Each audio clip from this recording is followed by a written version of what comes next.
말씀하셨듯이 정말 절박한 심정으로 장외투쟁하시고 또 무한 필리버스터 전략까지 세우셨는데요. 이번 전략이 그런데 민주당에 압박을 주고 또 추석 민심을 선점하려는 의도로 보이긴 하지만 또 장기 필리버스터가 국민의 피로감을 높일 가능성도 있다. 이런 우려도 큰데요. 이 점은 어떻게 평가하십니까? 분명히 그런 가능성도 없지 않습니다. 이게 이제 국회에서 여야 간에 막 싸우면요. 처음에는 국민들이 저쪽에서 너무 잘못하는 것이 많으니 야당이 얼마나 답답하면 저렇게 하겠느냐. 또 야당에서 얼마나 지금 이 상황이 걱정이 되면 저렇게 싸우겠느냐 이렇게 생각을 하는데 좀 지나면요. 한번 제발 좀 싸우지 마라. 몸서리 난다. 뭐 이런 말씀을 하셔요. 제가 이제 정치 이 일선에서 정치 활동을 한 게 22년째 되거든요. 국민의힘 소속으로 정치 활동을 하고 그동안에 국회의원 3번 하고 최고위원을 또 4번 했어요. 네. 또 청와대 정무수석도 하고 이렇게 지냈는데 그때마다 이제 그 여야 간의 쟁점이 커서 주로 이제 이런 싸움이 벌어지고 계속적으로 그 국회에서뿐만 아니라 정치적으로 서로 비판과 비난을 하고 나면 주로 이제 그 민심을 듣기 위해서 시장에 가서 그 많은 분들 만나서 이야기를 하면요. 거의 99% 항상 들은 게 제발 싸우지 마라.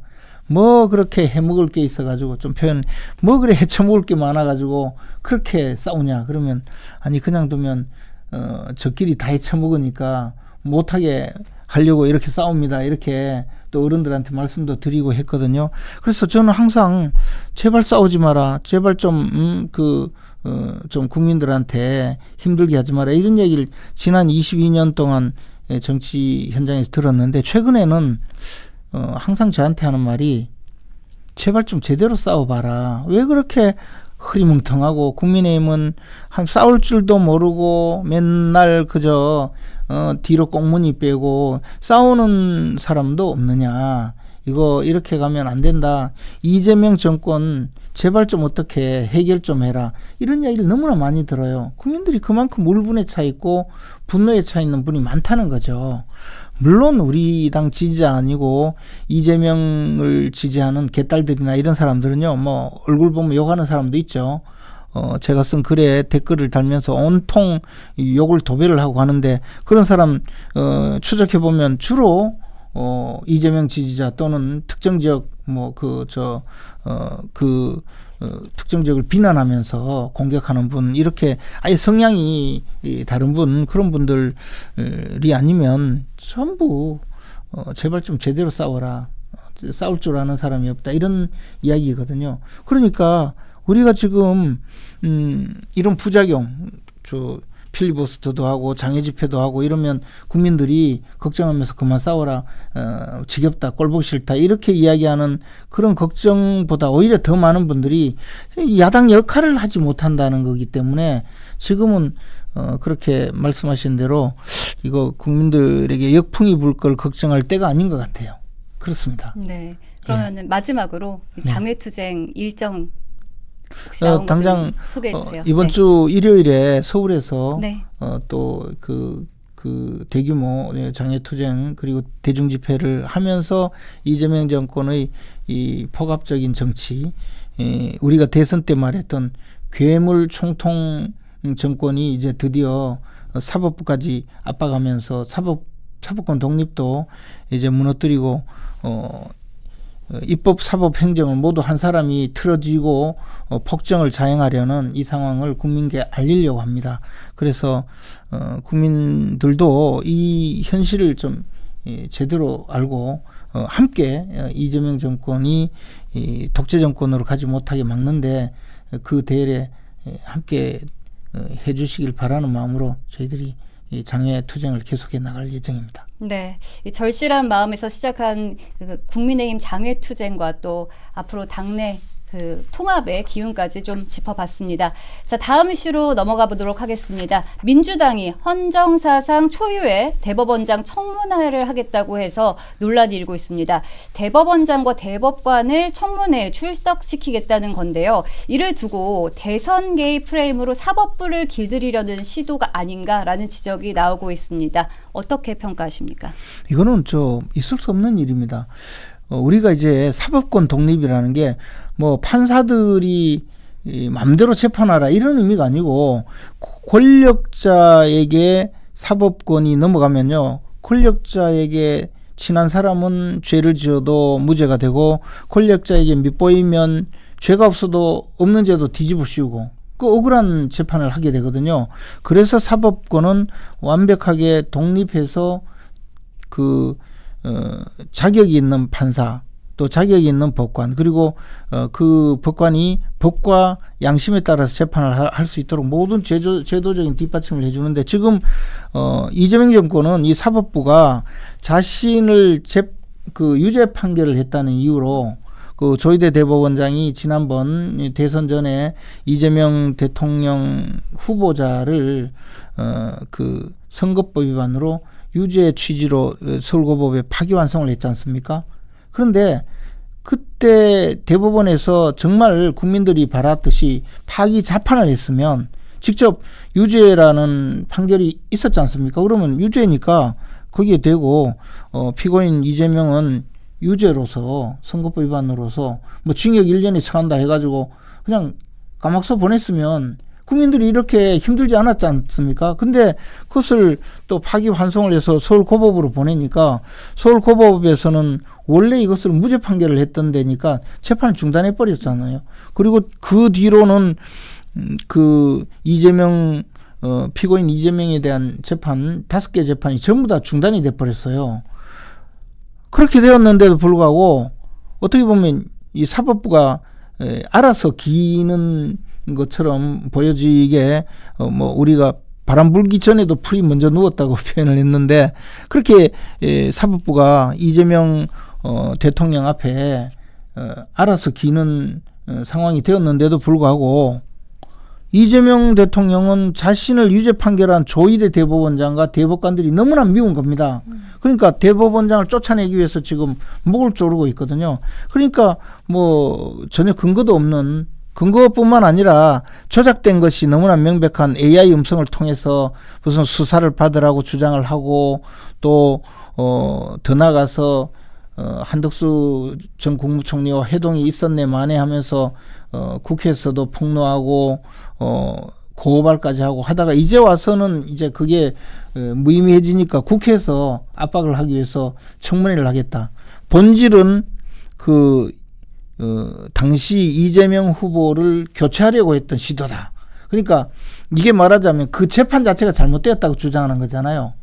그러나 대법원의 판결이 있었는데 대법원 판결이 잘못되었다고 주장하는 것은 이것은 대한민국 그 헌법과 법률을 전체를 무너뜨리는 완전히 이거는 폭동과도 다를 바가 없는 거거든요. 그런 시도를 마음대로 지금 주장을 하면서 국회에서 이제 조희대 대법원장을 불러서 그때 왜 판결을 했는지를 물어보겠다는 거 아닙니까? 이거는 헌법 질서 전체를 무너뜨리는 그런 폭거라고 생각을 합니다. 저는 이런 시도는 과거에 정말 있지도 않았고 아마 그 군사정권도 이런 일은 안 했을 거라고 보는데요. 저는 이재명 정권이 스스로 무덤을 파고 있다고 봅니다. 이렇게 가다가는 많은 그 국민들이 점점 위기를 느끼게 될 것이고 그러면 이재명 정권을 그냥 두지 않을 거라고 생각을 합니다. 물론 뭐 그렇다고 해서 지금 우리가 봉기를 해서 이재명 정권을 무너뜨리다 그런 주장을 하는 것이 아니고 이재명 정권의 신뢰도가 떨어지면 나중에는 뭐 얼마 가지 않아서 또 레임덕이 빠지겠죠. 그런 일을 왜 이렇게 미리 벌이는지 모르겠어요. 네. 예.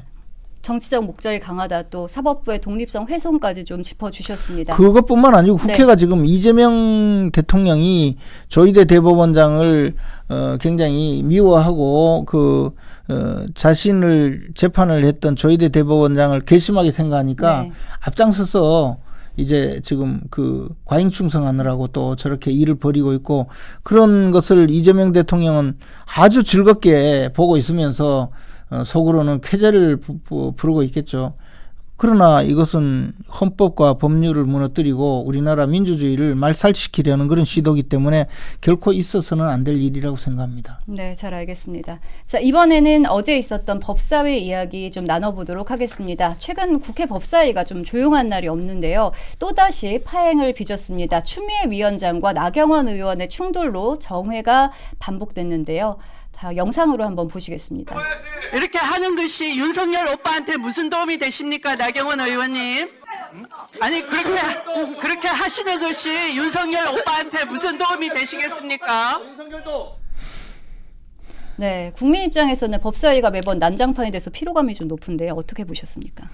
이게 법사위가 사실은 국회에서 각 상임위원회를 거쳐서 법안이 정리가 되면 법사위에서 이것이 이 법안이 헌법과 법률 체계에 맞는지를 그 최종적으로 한번 판단을 해서 그것을 정리해서 헌법과 법률의 체계에 맞다고 하면 본회의장으로 넘기는 그런 게이트키퍼 역할을 하거든요. 네. 그러다 보니 쟁점 법안들이 주로 법사위로 모이게 됩니다. 또 법사위 자체에 이런 그 법무부 소관 또 사법부 소관의 여러 가지 쟁점 사항을 다루게 되거든요. 그러다 보니까 주로 이제 정권과 그 야당이 충돌할 때니 법사위가 충돌장이 되기가 십상입니다. 그런데 이런 경우에 야당의 입장을 그래도 존중하기 위해서 지금까지는 법사위원장은 항상 의석수와 상관없이 야당에게 넘겨줬어요.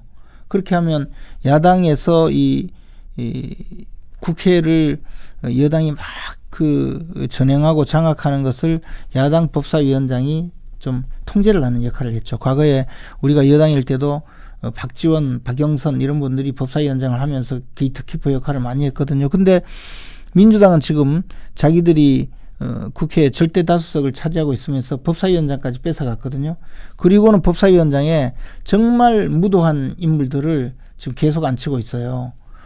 정청래 또 지금 추미애 이런 분들이 그냥 지금 국회를 난장판으로 만들고 있는 분들인데 이분들은 사실 국회 상임위원장은 통상 3선 의원이 이 법사위원장을 맡아왔고 특별히 이제 3선 의원이 맡을 분들이 없을 땐 재선 의원까지 내려갔는데 이분들은 추미애 현 법사위원장은 국회의장 경선에 나갔던 최다선 의원이잖아요. 그리고 법무부 장관도 지낸 분이고 그리고 앞에 정청래 의원도 마찬가지로 이미 다른 상임위원장을 지냈고 거기에다가 지금 당대표를 하고 있잖아요. 이런 분들이 전부 법사위원장을 하면서 국회를 지금 난장판으로 만들고 있거든요. 거기다가 국회를 다선 의원이면 좀 여당으로서 야당에게 이 협조도 구하고 양보도 하고 이렇게 가야 되는데 이분들이 더 막말을 하면서 국회를 그냥 쑥밭으로 만들고 있어요. 저는 이런 저질 국회는 처음 보거든요. 이것을 앞장서서 전임 정청래 그 의원이 법사위원장 할 때나 지금 추미애 의원이 법사위원장을 할 때 이것은 헌정사의 큰 오점으로 남으리라고 생각합니다. 네. 그런데 또 문제가 되는 것이 이 회의 도중에 추 위원장이 나 의원에게 윤석열 오빠라는 표현을 쓰면서 논란이 또 커졌습니다. 추미애 위원장이 저렇게 좀 자극적인 말을 하는 게 경기도지사 출마를 위한 거라고 보는 시각도 있거든요. 추미애 위원장이 사실 국민의힘에게 그때 당시 윤석열 대통령이 집권하는데 도움을 줬다 해가지고 그런 비난도 받았죠. 민주당 내에서. 저분이 하고 있는 것이 과연 민주당에 얼마나 도움이 될까 또 이재명 대통령에게 얼마나 도움이 될까 할 정도로 유치하고 치졸한 발언을 많이 하고 있죠. 그러나 저렇게 하면요. 또 민주당의 강성 지지자들은 환호하면서 좋아하는 분들이 있어요. 그러니까 저게 막 넘어가는 거예요. 지금 이게 정치가 시궁창으로 들어가고 있는 것이 바로 저런 강성 지지자들의 이상행동에 부안해동해서 도리어 그것을 부추기고 하는 이런 이 중진 의원들의 그 이 삐뚤어진 행태가 더 문제라고 보거든요. 실제로 추미애 의원이 보이고 있는 일이 이 한두 가지가 아니죠. 근데 그것을 또 해석하기는 저렇게 해서 자신의 지지자들, 자당의 강성 지지자들의 도움을 받으려고 저런다. 뭐 그런 것인데, 그래도 정상적인 발언을 해야 도움이 되지 않겠습니까? 저렇게 약간 비이성적이고, 사람들이 정상이 아니라고 생각할 정도로 그렇게 발언을 하면 도움이 되겠나 싶어요. 그래서 일각에서는 추미애가 나오면 나경원을 경기도지사 후보로 우리 당이 내보내자 뭐 그런 이야기까지 나올 정도인데 아마 뭐 볼만하다고 생각합니다. 아무래도 추미애 의원이 정말 경기도지사에서 나오면 우리도 대항마로 좋은 사람을 내보내서 반드시 떨어뜨리도록 해야 되겠죠.